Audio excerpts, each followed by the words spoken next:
Baby তুমি থাকো, আমি আমার বান্ধবীর বাসা থেকে ঘুরে আসি। আচ্ছা যাও তাহলে। আর শোনো, পৌঁছায় তুমি আমাকে ফোন দিও, ঠিক আছে? আচ্ছা ঠিক আছে, তুমি আমার কত খেয়াল রাখো। আরে রাখবো না, 10টা না 5টা না, আমার একটা মাত্র সুন্দরী বউ। তোমার খেয়াল রাখবো না তো কার খেয়াল রাখবো? যাও তাহলে। আচ্ছা ঠিক আছে, আর তুমি টেনশন করো না, আমি দুপুরে ঘরে সবকিছু রান্না করে রাখছি, তুমি ঠিকভাবে খেয়ে নিও। আচ্ছা ঠিক আছে। এই তো ও এখন যাচ্ছে।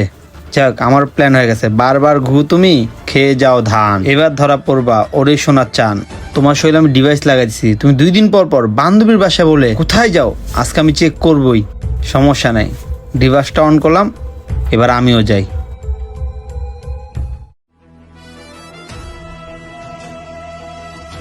যাই হোক, নয়ন তো বুঝতেই পারলো না আমি আমার ফ্রেন্ডের বাসায় না, আমি আমার বয়ফ্রেন্ডের সাথে দেখা করতে যাব।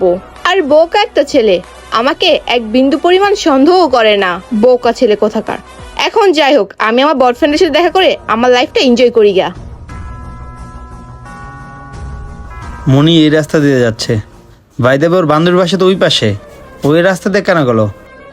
সমস্যা নাই, ডিভাইস তো অন করা আছে, দেখি ও কোথায় যায়। তাড়াতাড়ি যাই, আজকের ওয়েদারটা অন্যরকম, বৃষ্টি হতে পারে, অনেক বাতাসও আসতেছে। কি ব্যাপার, লোকেশন এভাবে ঘুরতেছে কেন? এবার এদিকে গেছে। কি ব্যাপার, মনে এখন আসতেছে না কেন? সে আমাকে বললো এখানে আসতে, আধা ঘন্টা হয়ে গেল, এখন আসতেছে না। টিপ টিপ বৃষ্টিতে শরীরটা পুরো ভিজে যাচ্ছে। ওই তো মেহেদি।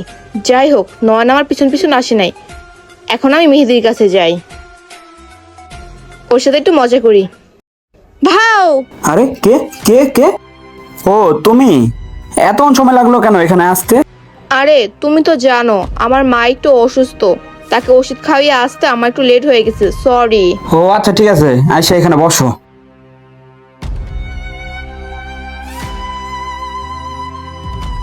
হোয়াট, ডিভাইসটা এভাবে এক জায়গায় আটকে আছে কেন? আশেপাশে আছে ও কোথাও। হ্যাঁ ওই তো, ওইটাই তো মনি। আরে ওই ছেলেটাকে ওর সাথে আমি যেটা সন্দেহ করছিলাম ওইটাই না? তার মানে ও আমার আড়ালে পরকীয়া করতেছে এবং কি আমাকেও ঠকাচ্ছে। সমস্যা নাই, ডিভাইসে তো রেকর্ডিংটা আছে, আমি রেকর্ডিংটা চালু করে দিই, ওরা কি কথা বলে আমি সব শুনবো। যাই হোক, এখন এক সাইডে যে লুকাই। যাই হোক মনি, আমার বাবা মা তোমাকে দেখতে চাইছিল, তো তুমি বলো কবে যাইবা? দেখতে চাইছিল কেন? আরে পাগল নাকি তুমি, বুঝো না? তোমার আমার বিয়ের কথা বলতো। কি বিয়ে? না, আমার তো বিয়ে করা যাবে না। আর ওর সাথে আমি রিলেশনে জড়াইছি, ওর টাকা আছে, আর আমার তো এমনিতে বিয়ে হয়েছে, আমার হাজবেন্ডও আছে, কি যে করি। কি হলো, বিয়ের কথা শুনে এভাবে অবাক হয়ে গেলে? সমস্যা নাকি? যাই হোক, শুনি তোরা কি কথা বলেছে। আরে ছেলেটা দেখি ওকে বিয়ের প্রপোজাল করছে। হ্যাঁ, না না, তেমন কিছু না। আসলে তুমি তো জানো আমার মা অনেক অসুস্থ, আর আমার মাকে দেখাশোনা করার জন্য আমি ছাড়া আর কেউ নাই। তো তুমি আমাকে কয়েকটা মাস সময় দাও, আমার মা একটু সুস্থ হোক, তারপর না হয়তো আমরা বিয়ের ব্যাপারে কথা বলবো। আর আমি পারবো না আমার মাকে অসুস্থ রেখে আমি তোমাকে বিয়ে করতে, কারণ তখন আমার আর সংসার লাইফে মনটা বসবে না, আমার মনটা আমার মার কাছেই পড়ে থাকবে। আরে সমস্যা নাই, বিয়ের পর তোমার আম্মু আমাদের সাথে থাকবে, আমরা দুজন একসাথে দেখাশোনা করব। কিন্তু আরে কিন্তু মিন্তু বাদ দাও, কবে যাবা সেটা বলো।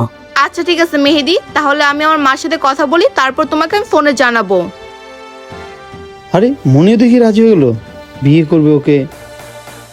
যাই হোক, যতটুকু রেকর্ডিং হয়েছে অতটুকুই প্রমাণ। আর একটু সামনে গিয়ে ভিডিও করে ফেলি, তারপর ওদের সামনে আমি যাব। আচ্ছা, আমার মনে হয় তোমার খুব ক্ষুধা লাগছে, তাই না? মনে কিছু খাবা নাকি? হ্যাঁ, কিছুটা তো খিদা লাগছে। এক কাজ করো, তুমি আমার জন্য ফুচকা নিয়ে আসো 1 প্লেট। হ্যাঁ, এইখানে লুকায় ওদের একটু ভিডিও ফুটেজ নিয়ে নিই। ও আচ্ছা, ফুচকা খাবা? এদিকে তো ফুচকাগুলো ভালো না, আমি তোমার জন্য কোন আইসক্রিম আনি? ঠিক আছে, তাহলে তুমি আমার জন্য একটা কোন আইসক্রিম নিয়ে আসো। হ্যাঁ এই তো কাজ হচ্ছে। ওকে ডান। এবার আমি ওদেরকে ফুচকা চটপটি খাওয়াচ্ছি, যাই। আচ্ছা ঠিক আছে, তুমি এখানে বসো, আমি তোমার জন্য একটা কোন আইসক্রিম আনবো, সাথে একটা পানি আনবো। আচ্ছা। বা মনি বা, এখানে এসে কোন আইসক্রিম খাচ্ছ তুমি?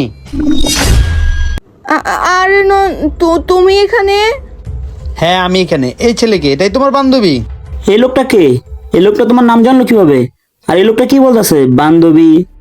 না আসলে মানে কি মানে মানে লাগেছে, বলো না কে আমি তোমার কি হই? ভাই ও এখন বলবে না আমি ওর কি হই। আমি আপনাকে বলতেছি আমি ওর হাজবেন্ড হই। কি হাজবেন্ড? মনি তুমি বিবাহিত মেয়ে? ভাইয়াটা এইটা কি বলতেছে? আসলে না মানে হ্যাঁ। তুমি একটা বিবাহিত মেয়ে হয়ে আমার সাথে চিট করলে, আর তুমি আমার মন নিয়ে খেললে। ভাই ও তো শুধু আপনার মন নিয়ে খেলছে, কিন্তু ও আমার সংসারটা নিয়ে খেলছে। আমার 3 বছরের সংসার, আমার একটা বাচ্চাও আছে। কি আপনাদের বেবিও আছে? শিট, না তো সবকিছু বলে দিচ্ছে। দুজনের কাছে ধরা খেয়ে গেলাম, এবার আমার কি যে হবে। হ্যাঁ ভাইয়া, ও একটা বিবাহিত মেয়ে, আর আমাদের একটা মেয়েও আছে। আমি তো এটা ভেবে খুব অবাক, ও একটা মেয়ে রেখে আমাকে রেখে কিভাবে পরকীয়া করতেছে। এটা ভাবতেও অবাক লাগতেছে ভাই। যাই হোক ভাই, আল্লাহ যা করে ভালোর জন্য করে। আর ওর সাথে এখানে কথা বলে কোনো লাভ নাই। আর মনে তুমি ভাবতে পারো আমি এখানে কিভাবে আসছি, তাই না? হ্যাঁ, তুমি কিভাবে জানলা আমি এখানে আসছি? আমার বান্ধবীর বাসায় যাই নাই। তোমাকে আমি আগে থেকেই সন্দেহ করছিলাম, আর তোমার পেছনে আমি ডিভাইস রেখেছি। দাঁড়াও, এই দেখো, এই সেই ডিভাইস। এই ডিভাইসের ছিল আজকে আমি তোমার পরকীয়াটা ধরতে পারছি। কথায় আছে না, চোরের 10 দিন গৃহস্থের 1 দিন। যাই হোক বোনি, তুমি তোমার বয়ফ্রেন্ডের সাথে থাকো সারা জীবন, আর আমি তোমার সাথে সংসার করব না। তুমি যা যা কথা বলছো আমি সব এখানে রেকর্ডিং করে রাখছি। তোমার ফ্যামিলিকে আমি এগুলো সব শোনাবো, এবং কি তোমার ভিডিওগুলো দেখাবো। আর মনে রেখো, মেয়ের দাবি নিয়ে কখনো তুমি আমাদের বাসায় যাবে না, আর ডিভোর্স লেটার তুমি পেয়ে যাবা। আরে নয়ন দাঁড়াও, সরি, আমার ভুল হয়ে গেছে। ছি মনি, তুমি এই কাজটা কিভাবে করতে পারলে? একটা বিবাহিত মেয়ে হয়ে আমার সাথে প্রেমে জড়ালে। আমার তো ভাবতেও ঘৃণা করতেছে। আর আল্লাহ যা করে ভালোর জন্য করে। আজকে তোমার স্বামীর জন্য আমি বেঁচে গেলাম। আরে মেহেদি, কি বলতে চাচ্ছ? তুমি আমাকে বিয়ে করবে না? তুমি কি পাগল হয়ে গেছো মনি? জেনে শুনে কেউ একটা বিবাহিত মেয়েকে বিয়ে করে? আর আজকে যে অন্যায়টা তুমি আমার সাথে করছো না, নেক্সট টাইম কোনো ছেলের সাথে অন্যায় করবে না। আর আমি হয়তো তোমাকে আজকে ক্ষমা করে দিছি, অন্য ছেলে কেউ ক্ষমা করবে না। আর তুমি তোমার মতন থাকো, নেক্সট টাইম আমাকে কল বা মেসেজ দিবা না। মেহেদি দাঁড়াও। শিট, আমার স্বামীও চলে গেল, আমার বয়ফ্রেন্ডও চলে গেল। আসলে আমি পরকীয়া করে আমার স্বামীর মন ভাঙছি, এই জন্য আমার বয়ফ্রেন্ড আমার মন ভেঙে দিল। আসলে লোভে পাপ আর পাপে ধ্বংস।